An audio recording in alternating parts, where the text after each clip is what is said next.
Welcome to Your Government in Action, a presentation of Bahamas Information Services. Your Government in Action is a program proudly produced by Bahamas Information Services to inform the Bahamian public of the work being done by the government and its agencies on a national level to promote a progressive and prosperous Bahamas. I'm Tammy Dean. Minister of Transport and Housing, the Honorable JoBeth Colby Davis, says she aims to build more homes during her term than any other housing minister in the Bahamas' history, a whopping 1,600. She recently announced that the Department of Housing, through 3 construction programs, the Affordable Construction Program, a Public-Private Partnership Program, and the Small Contractors Program, is officially on its way to building those homes for Bahamians. Today marks a new day in housing development by the government of the Bahamas. The mandate of my ministry is to revive and expand the nation's housing programs and inventory, giving Bahamians the best chance possible for home ownership. We understand and know quite well that a home is perhaps the single biggest investment an individual or family will make. And we are also well aware of the red tape that has surrounded the possibilities of making this dream a reality for so many. The Ministry of Transport and Housing is committed to diversifying our housing options, creating new modes of housing to meet the growing needs of home ownership throughout our archipelago.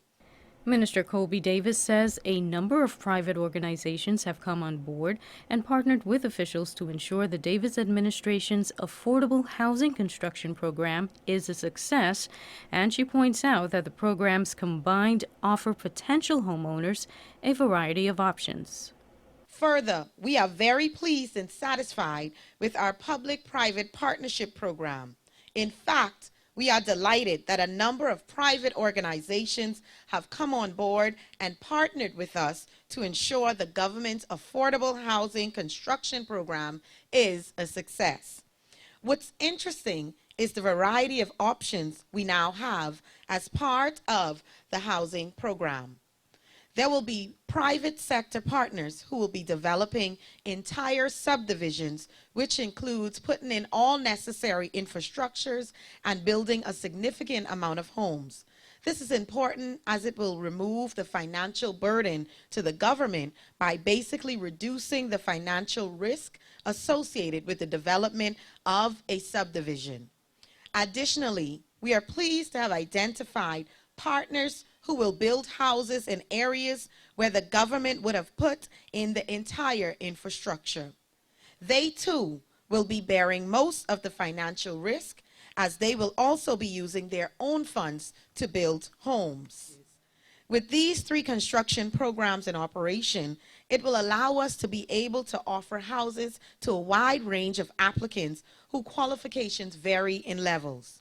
Here in New Providence, we can announce that there are a number of locations where construction will begin at the same time. The first is 43 lots in an upscale community in South Beach called Pine Crest. Using our PPP initiative, the necessary infrastructure will also be put in place while houses are being constructed. These homes will cost from $167,000 to $182,000. When these homes are completed, they will have fencing and landscaping included.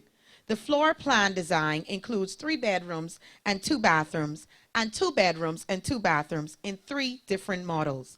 The other areas will be portions of Dignity Garden subdivisions and the Fire Trail subdivision, as well as a number of lots on scattered sites in the inner city. These houses will be constructed by our small contractors and paid for by the government by mobilization and stage payments.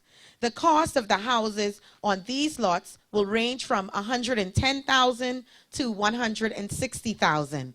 The largest project will take place in Carmichael Village. There are about 365 lots. The infrastructural work has just been completed in phase 1 and will begin for phase 2 shortly. Unfortunately, the issue here is that there is no tie-in point for the water and sewer in phase 1. So we have to complete some work in phase 2 in order to connect the water and sewer system in connection points in Dignity Garden. The first thing we will do in phase 2 is make provision for that connect and get started with construction of houses immediately thereafter. The good news is our PPP program participants are waiting patiently to get started building in Carmichael Village, and we expect that to happen very shortly. Stay with us. We'll be back with more Your Government in Action in just a moment.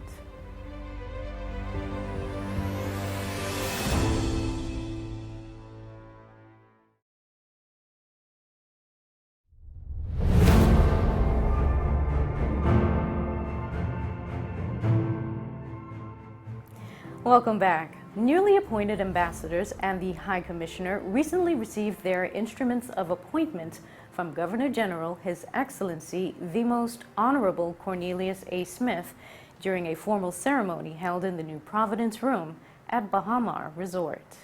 Deputy Prime Minister the Honorable Chester Cooper, standing in for Prime Minister Philip Davis, noted that the appointments were reflective of the Davis administration's commitment to ensuring that the Bahamas is fully engaged in the conduct of foreign affairs, and he pointed out that a number of practical benefits have already begun to emerge. We are developing wider and deeper relationships with potential investors. We are giving greater credibility to our fiscal position, and plans to grow and transform the economy are well underway. We are making our voice heard around the issues connected to climate change, on which so much of our future depends. And our Prime Minister has been promoter-in-chief for good governance relevant to climate change. And we are projecting our people and culture in ways that support and promote our tourism industry and embryonic creative economies. All of these are crucial for our national development, and we intend to go further. We are determined not just to be in the room where everything happens, but to have a seat at the table, to be rule makers and not just rule takers. Friends, this is about much more than ambition. In helping to create the rules that help to define and settle the world order, we can ensure that small island developing states like ours are top of mind and can benefit from the outcomes. With the global economy already navigating the post-COVID shocks, with war and unprecedented sanctions against Russia likely to impact the local and international economy, and with relationships in the region shifting into uncharted territories, our ambassadors have key roles to play in ensuring that our voices are heard and our interests are promoted. The relationships represented in the room today are especially critical. The relationship with the United States, our closest and strongest ally, remains just that, our closest and strongest. The relationships with the individual members of CARICOM and the region in general are likely to become even more important as we seek to build strength in numbers. And the global relations, almost universally represented at the United Nations in Geneva, will affect not only the way we live, but how we live for generations to come. Several months ago, I embarked on a journey where I offered myself to serve my country and bring stronger, better, more reliable representation to the great constituency of Seabreeze. Ladies and gentlemen, I've always held the view that there are basically two types of people: those who are a part of the problem and those who are a part of the solution. I chose the latter, to be a part of the solution and be a part of the transformation for a more progressive and prosperous future for our country. My sole purpose was simply to serve the wonderful people in the Seabreeze constituency the best way possible. Through God's faithfulness and confidence reposed in me by my Prime Minister, I stand before you as High Commissioner Designate to CARICOM. What an honor, what a privilege. I am truly honored to serve our country as non-resident High Commissioner to CARICOM. At present, CARICOM is a grouping of 20 countries. 15 are member states and 5 are associate members. Geographically, it stretches from the Bahamas in the north to Suriname and Guyana in South America. As a body, it represents the interests of approximately 16 million citizens, 60% of whom are under the age of 30, and from the main ethnic groups of indigenous people: Africans, Indians, Europeans, Chinese, Portuguese, and Javanese. The community is multilingual, with English as the major language, complemented by French and Dutch and variations of these, as well as African and Asian expressions. Ladies and gentlemen, please be assured of my commitment to excellence and service without compromise. I am committed to CARICOM's mandate to promote and support a unified Caribbean community that is inclusive, resilient, competitive, sharing in economic, social, and cultural prosperity. Tomorrow, we celebrate International Women's Day, and it would be remiss of me not to applaud our Prime Minister for ensuring at every level women are balancing the scales and the spaces as we aim to achieve gender equality.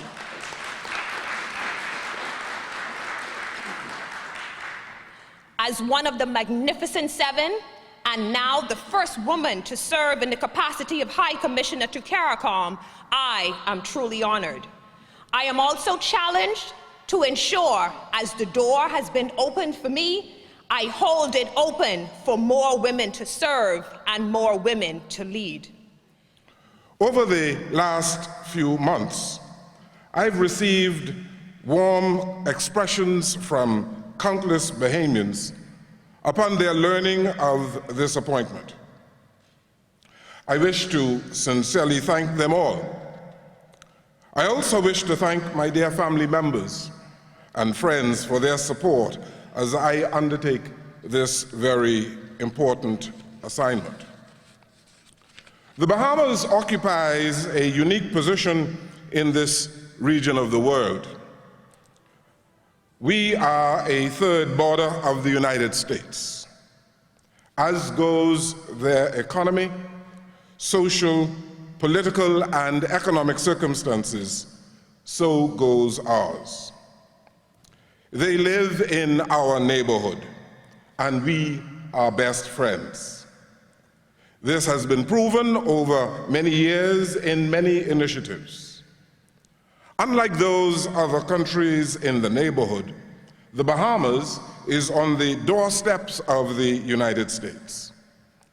So their attention to us as the closest neighbor on the third border must be special. For more than a century, our country has enjoyed a particularly unique relationship with the United States, and many Bahamians have assisted in the establishment of the city of Miami, for instance. Indeed, I remember a well now deceased member of the church that I attend telling me that he worked on the construction of the train rails in South Florida. The contributions of Bahamians as legal laborers in the United States are hardly lost on anyone. And so I take my new role very seriously, not to represent my interests, but the interests of the government and the people of the Bahamas in fostering good relations. Under the direction and guidance of the Honorable Fred Mitchell, Minister of Foreign Affairs, and the senior government officials at his ministry, I will work tirelessly to protect and defend the interests of the Bahamas, ensuring at all times that our country's positions are well represented. I commit to working closely with our CARICOM colleagues and other like-minded countries on such issues as climate change, small island developing states, gender equality, human rights, refugees, and the preservation of the rule of law and territorial integrity. The diplomats, which include His Excellency Wendell Jones, Ambassador-designate to the United States of America and Malaysia, Her Excellency Patricia Hermans, Resident Ambassador-designate, Permanent Representative to the United Nations in Geneva, and Her Excellency Leslie Miller-Bryce, High Commissioner-designate to the Caribbean Community and to CARICOM countries, were also administered the commission of oath of office during the ceremony, where they signed letters of commission, pledged their best to strengthen and maintain relations, and serve the best interest of the Bahamas. An additional 5 members of the legal profession have been formally inducted as Queen's Counsel in what Chief Justice Sir Brian Morey QC noted was a simple yet traditional ceremony. Attorneys Obie Ferguson, Lee Farquharson, Timothy A. Eneas, Carlson Sherland, and Khalil Parker made their transition from the outer bar to the inner bar recently. The prestigious title of Queen's Counsel is bestowed upon counsel and attorneys who have made valuable and outstanding contributions to the legal system. Chief Justice Morey, in commending the inductees on this most notable distinction, told them their appointment to the elite echelon of the inner bar has made them leaders of the bar, a role they must keep to the highest standard. By your move today to that professional status, you are now formally regarded as one of the leaders of the bar, and are expected to maintain the venerable tradition and expectation of both service and leadership that has been central to the inner bar for hundreds of years. You must now overtly and insistently uphold the values, traditions, and high standards of our profession. I am sure that each of you will solemnly and seriously take on this new role. The honor of carrying the title of Queen's Counsel after your name comes with both recognition and responsibility. The recognition of your accomplishments in the law and the responsibility of leadership in an evolving, competitive, and challenging legal profession, which must resolutely maintain its independence to fulfill its vital role in the administration of justice in our country.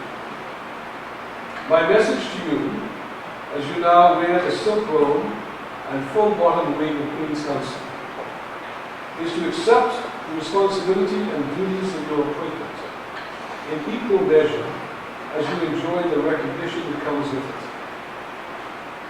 The practice of law is a serious business, and I urge you to pause in your daily commitments to reflect and thoughtfully ponder your future role as a newly appointed member of the inner bar in the activities of the bar in order to advance the administration of justice in a 21st century Bahamas.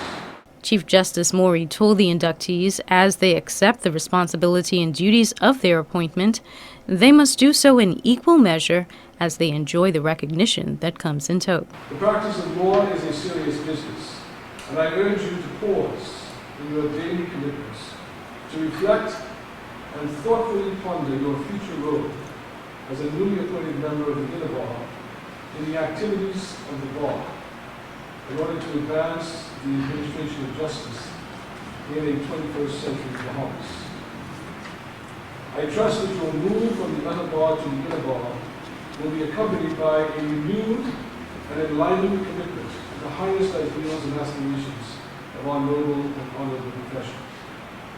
The court, your colleagues at the bar, and indeed members of the public will now look to you to embody the very best qualities of the legal profession: integrity, independence, excellence, competence, temperance, courtesy, and discernment.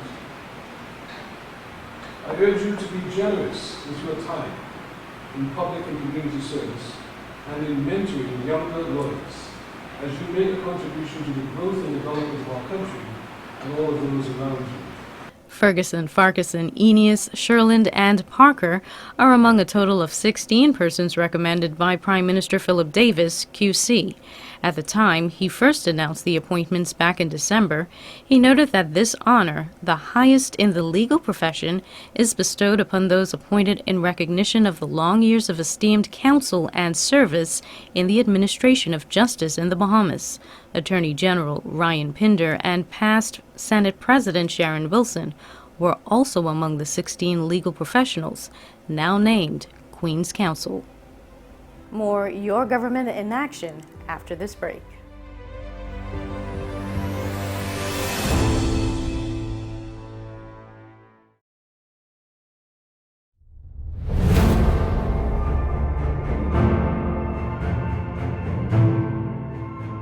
Welcome back to Your Government in Action.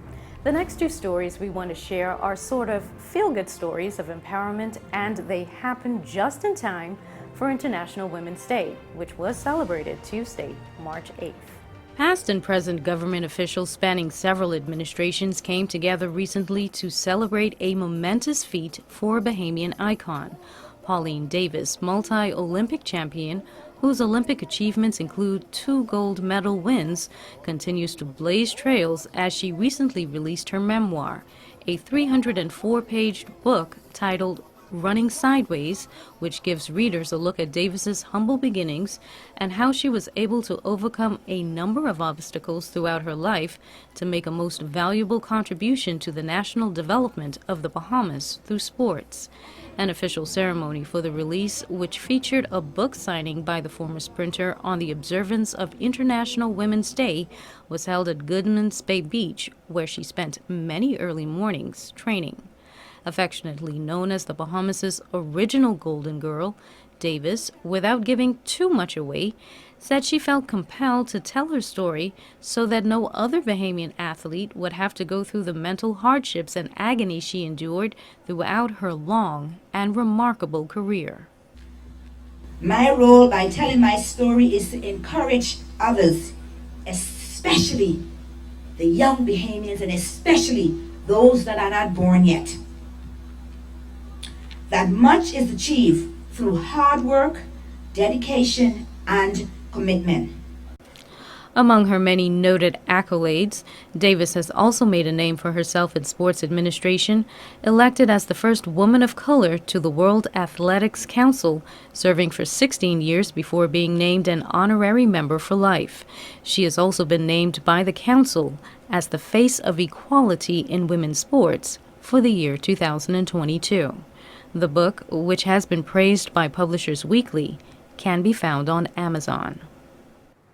Her Excellency Dame Marguerite Pindling, former Governor General of the Bahamas, brought words of wisdom and confidence recently to women on the island of Exuma. The first Exuma Women's Wellness and Empowerment Summit was hosted at the Blue on the Water Resort and Bar on March 1st and featured presentations from several self-made and community-minded women. The Exuma Women's Wellness and Empowerment Summit is the brainchild of Cecilia Cooper, wife of Deputy Prime Minister and Minister of Tourism, Investments and Aviation, the Honorable Chester Cooper, who also serves as the Member of Parliament for the Exumas and Ragged Island, and Exuma entrepreneurs Marsha Musgrove and Samantha Wong Sang. Among the presenters, these ladies had a common message of support and empowerment while sharing their individual challenges with becoming self-made entrepreneurs. They also used the opportunity to highlight domestic violence and sexual abuse among women and children and their experiences as advocates against these social ills.